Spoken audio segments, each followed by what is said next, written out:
Dans cette vidéo, nous allons pondérer l'équation suivante. NH3 plus O2, flèche, NO plus H2O.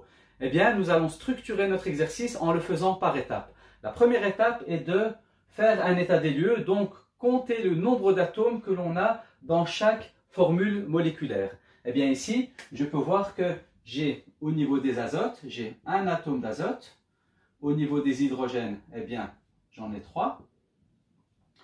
Les oxygènes, j'en ai 2. Et puis, là où il y a la flèche, je vais mettre une frontière entre les réactifs et les produits. Je vais continuer à compter mes atomes au niveau des produits. Donc, pour l'azote, j'ai un atome d'azote. Pour l'oxygène, j'en ai 1. Pour l'hydrogène, j'en ai 2. Et pour l'oxygène, j'en ai 1. En faisant ça, je me rends compte que l'équation n'est pas pondérée, puisqu'on n'a pas le même nombre d'atomes au niveau des réactifs qu'au niveau des produits. Donc, on va commencer à pondérer. Pour pondérer l'équation chimique, nous allons suivre l'ordre des priorités suivants. D'abord les métaux, ensuite les non-métaux, en troisième lieu les hydrogènes et pour terminer les oxygènes. Dans mon équation chimique que voici, il n'y a pas de métaux. Donc, on va commencer par les non-métaux. Le non-métal que j'ai dans mon équation chimique, c'est l'azote. Et je vois que j'ai un atome d'azote au niveau des réactifs et que j'en ai un au niveau des produits. Donc, je peux dire qu'on a le même nombre d'azote au niveau des réactifs et des produits. Donc, l'azote est déjà pondéré. Alors, on va passer maintenant aux hydrogènes. Je vois que j'ai 3 hydrogènes au niveau des réactifs et que j'en ai 2 au niveau des produits. Eh bien, là, je dois les pondérer. Autrement dit, je dois avoir le même nombre d'hydrogènes au niveau des réactifs qu'au niveau des produits. Et pour ce faire, je vais trouver un multiple commun. Pour trouver le multiple commun, ce n'est pas très compliqué. Il suffit de multiplier le nombre d'hydrogènes que j'ai au niveau des réactifs, donc 3, par le nombre d'hydrogènes que j'ai au niveau des produits. Donc 3 fois 2, ça fait 6. Eh bien, je dois faire en sorte d'avoir 6 atomes d'hydrogène du côté des réactifs ainsi que du côté des produits. Et pour en avoir 6 au niveau des réactifs, eh bien, je dois simplement multiplier par 2. Et lorsque l'on dit multiplier par 2, la seule chose que l'on peut changer dans notre formule moléculaire, c'est notre coefficient. Il n'y a pas de coefficient ici devant NH3. En réalité, il y en a un, mais qui est sous-entendu, c'est-à-dire qu'il y a un coefficient de 1. Et donc, pour multiplier ce coefficient de 1 par 2, eh bien, je vais simplement le remplacer par 2. Donc, j'enlève le coefficient de 1 et je mets un coefficient de 2. De cette manière-là, lorsque l'on change le coefficient, eh bien, ça va multiplier tous les atomes qu'il y a au niveau de ma formule moléculaire. Autrement dit, lorsque je mets un 2 devant NH3, eh bien, ça me change le nombre d'azote et du coup, je me retrouve avec 2 atomes d'azote, puisque 2 fois 1 qui est l'indice de l'azote, ça fait 2. Donc, j'ai 2 atomes d'azote et au niveau de mes hydrogènes, je vois que j'ai 2 fois 3 hydrogènes, donc j'en ai bien 6. Maintenant, je dois faire en sorte d'en avoir 6 aussi au niveau de mes produits. Et là, je vois que j'en ai 2. Donc, je vais remplacer ici le coefficient sous-entendu qui est de 1. Je vais le remplacer par 3 pour multiplier le nombre d'hydrogènes par 3.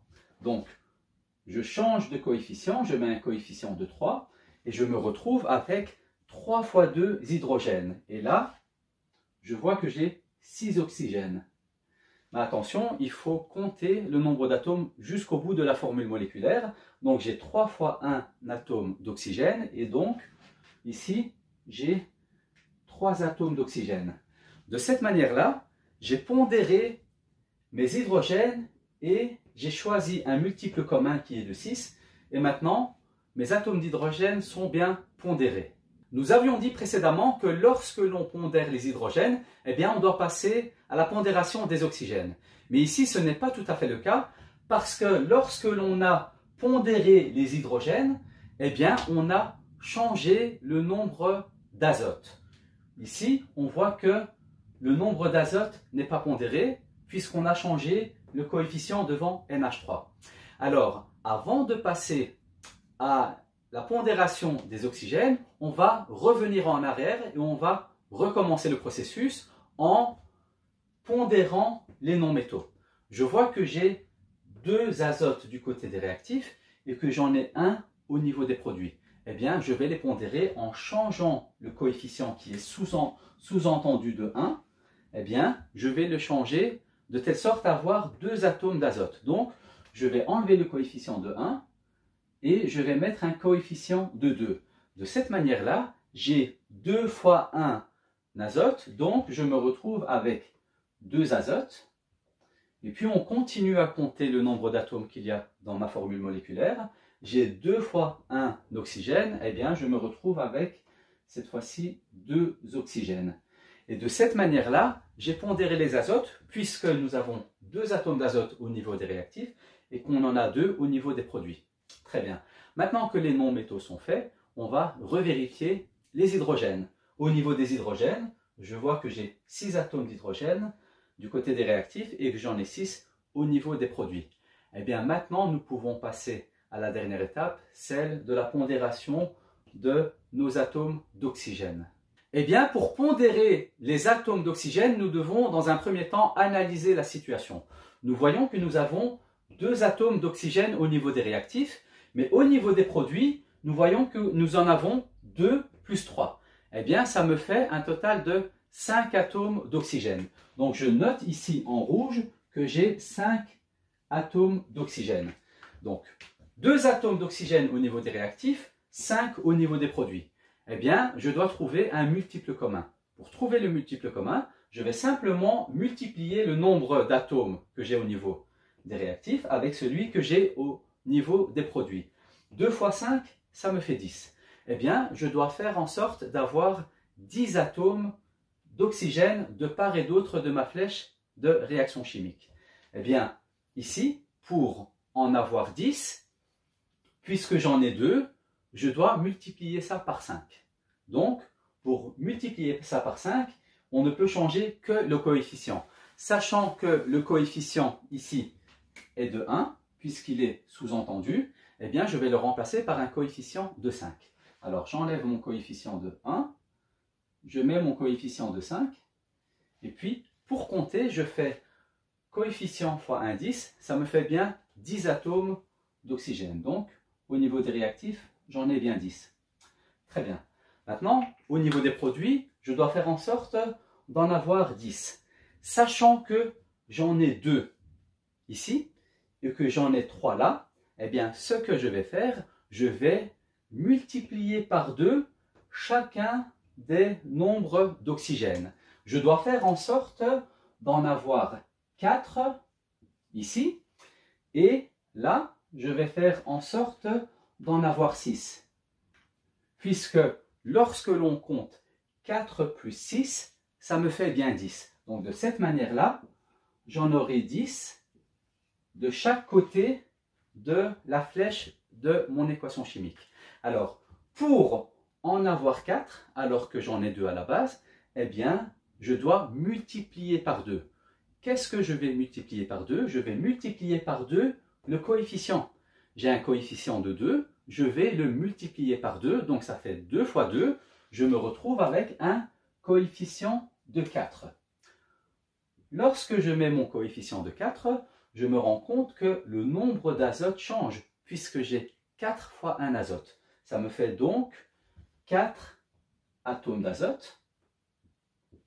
Et au niveau de mes oxygènes, eh bien, je suis arrivé à ce que je voulais, puisque j'ai 4 fois 1 atome d'oxygène, ce qui me fait 4 atomes d'oxygène que j'ai noté en rouge. Très bien. Maintenant, dans l'autre formule moléculaire de l'eau, donc de H2O, je vois que à la base, j'ai 3 atomes d'oxygène et que je dois faire en sorte d'en avoir 6. Eh bien, pour passer de 3 à 6, je dois faire x2. Je vais faire x2 au niveau du coefficient. J'ai un coefficient de 3, je fais 3 fois 2, donc je dois remplacer le coefficient de 3 par un coefficient de 6. Alors, lorsque je remplace le coefficient de 3 par un coefficient de 6, eh bien, ça me change le nombre d'hydrogène. Je me retrouve avec 12 atomes d'hydrogène. Et au niveau de mes oxygènes, j'arrive à mon objectif puisque j'avais dit qu'il fallait faire en sorte d'en avoir 6. Ce que j'ai noté en rouge, eh bien, j'ai 6 fois 1 oxygène et donc j'ai bien mes 6 atomes d'oxygène. De cette manière-là, j'ai bien pondéré les oxygènes puisque j'en ai 10 au niveau des réactifs et que j'en ai 10 au niveau des produits. Lorsque l'on suit l'ordre des priorités, eh bien, on se dit, puisque nous avons pondéré les oxygènes, eh bien, nous avons terminé. Eh bien, ce n'est pas tout à fait comme ça que ça se passe. Parce qu'il faut toujours revérifier depuis le début. Pourquoi? Parce que lorsque l'on a pondéré les oxygènes, eh bien, on a modifié le nombre d'atomes des azotes, qui ne sont plus pondérés, puisque j'en ai 2 et 4, et on a aussi modifié le nombre d'atomes d'hydrogène, puisqu'ici j'en ai 6 et que de l'autre côté, j'en ai 12. Alors, il faut recommencer le processus de priorité des pondérations. Alors, on va commencer, comme d'habitude, par l'azote. Je vois que j'ai 2 atomes d'azote de ce côté, et de l'autre côté, au niveau des produits, j'en ai 4. Je dois faire en sorte de les pondérer, donc je vais en mettre 4 du côté des réactifs pour avoir le même nombre. Pour en avoir 4, je dois multiplier 2 par 2. Eh bien, pour multiplier par 2, je vais changer le coefficient et je vais multiplier le coefficient par 2. J'ai un coefficient de 2, eh bien 2 fois 2, ça fait 4. Je vais donc remplacer le coefficient de 2 par un coefficient de 4.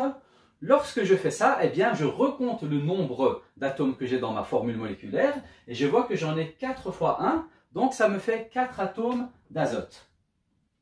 Donc je note 4 atomes d'azote et au niveau des hydrogènes, je vois que j'en ai 4 fois 3, ça me fait 12.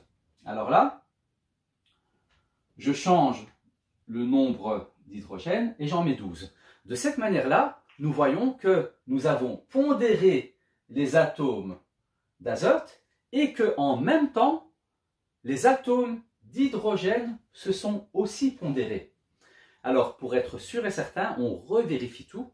Et donc, je vois que l'azote, j'en ai 4, donc ça c'est bon. L'hydrogène, j'en ai 12 du côté des réactifs, j'en ai 12 du côté des produits. Et pour les oxygènes, j'en ai 10 au niveau des réactifs et j'en ai 10, 4 plus 6 au niveau des produits. Ainsi, nous avons pondéré notre équation chimique. Merci d'avoir suivi cette vidéo et bon travail à tout le monde.